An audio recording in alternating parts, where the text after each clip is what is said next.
And going into that, I would definitely like to say, I see too, because I had boy babies being born.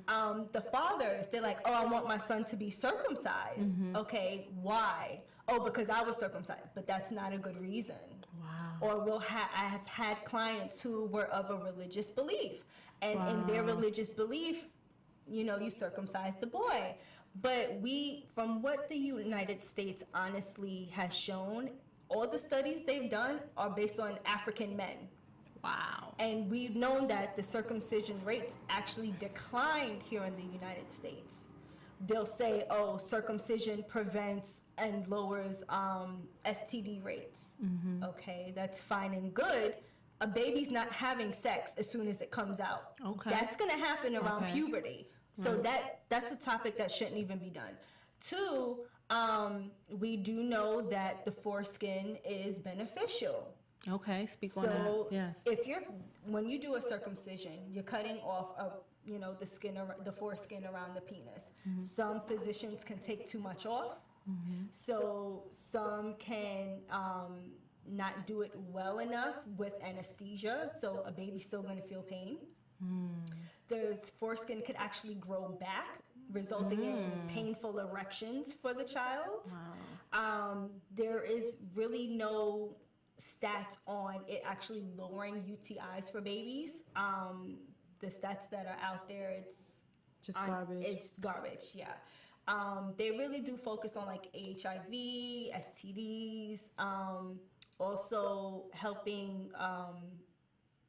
Yeah, it's basically just that, you know, and there's a lot of information out there that's not evidence-based, but because, society says, oh, you should circumcise because of this, Yeah. Again, the stats are based on African men where the HIV and STD rates are higher. Right. Wow. Nothing is really for the United States. And that's crazy because I definitely got my son circumcised, and what I like about what you said is like, with my experience is more spiritual. Like, I heard my son crying, and I know it was my son, and I was bawling too. Like, I couldn't believe that, I allow him to go through that. And honestly, if you watch circumcision videos, it's honestly barbaric and ridiculous on how they do it. It's just like some male feels as if it's much better, and if you're gonna do it, just do it when they're older, when they can make that decision probably for themselves. But as a baby, you think that the baby don't feel pain when honestly they do.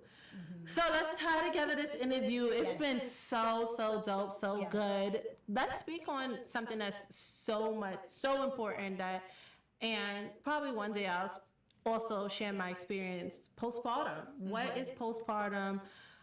What about it is postpartum? Postpartum. Yes. Postpartum is as beneficial and important as birth. A lot of people don't focus on it. Absolutely and they not. need to. So postpartum is usually from right after mom gives birth to 6 weeks, but we know postpartum could actually last longer than that, probably up to a year, if not more. Yes. A mom is dealing with her hormones returning back to normal, a lot of fluctuations. She may be breastfeeding, she may be not. Yes. Definitely family support is important. Absolutely. I totally agree. The partner, whoever him or she may Absolutely much important. is not support. Because they're going to need support themselves. So if you have duties, like if you take out the garbage or if you do the laundry, you need to delegate those duties to other family members, friends. Oh, hey, I want to come see the baby, hold the baby. Okay, wait, first before you hold the baby, can you go bust them suds in the sink? No, right. Yes. How about doing some support. laundry? Absolutely. And they always focus on the baby, but you need support too. 1 in 7 moms are going to have postpartum depression. Wow. I had 14 clients, so that means 2 of those moms are susceptible to postpartum depression. Now, take it a notch further, this postpartum psychosis. Which is what? It's a lot stronger and a lot more severe than postpartum depression. So postpartum depression, a mom may have thoughts that she may not be a good mom. She may have thoughts of harming the child, maybe not. Postpartum psychosis is she may physically harm the child and or herself. So this is a notch higher.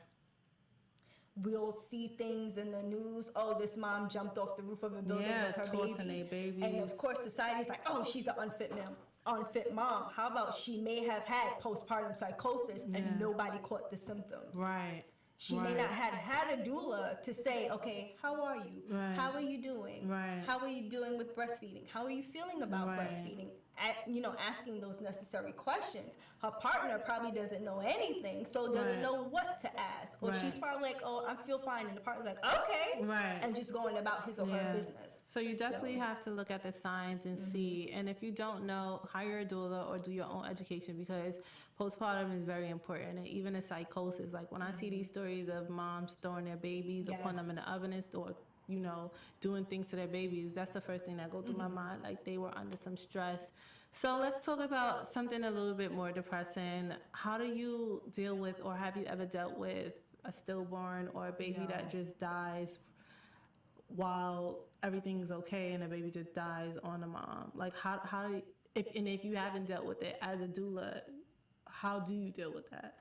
It's tough. I actually had doula close friends of mine deal with that, and it's tough. You really have to put your feelings aside, be there for the mom, but definitely talk with a mentor or just get it out after birth, because that's something that could traumatize you. And it's not your birth, but you're witnessing a mom lose her baby or have lost her baby in utero. And it's like, wow, and we take that on because, absolutely, like for me, I'm not just the type of doula to be like, okay, you hired me, okay, bye. No, I talk to lady all the time. She's an amazing person, I swear. Yes. Yes. So, the work is definitely energetic, and if you don't get that out, you can actually carry that on to another client. One, yeah. So. Well, thank God from this point you haven't dealt with that, and if you ever have to, you have the right people around you and different things like that. So breastfeeding, how important do you think breastfeeding is to moms, and how do you encourage breastfeeding? Definitely to moms, to babies. A lot of people just think that breastfeeding is for the baby. It's for the mom. Absolutely. It can lower her risk of getting ovarian cancer, breast cancer. Your snapback be lit. Yes. Breastfeeding definitely helps with weight loss. Absolutely. And it helps to promote the mother-baby dyad. So you have baby at the breast looking up at you.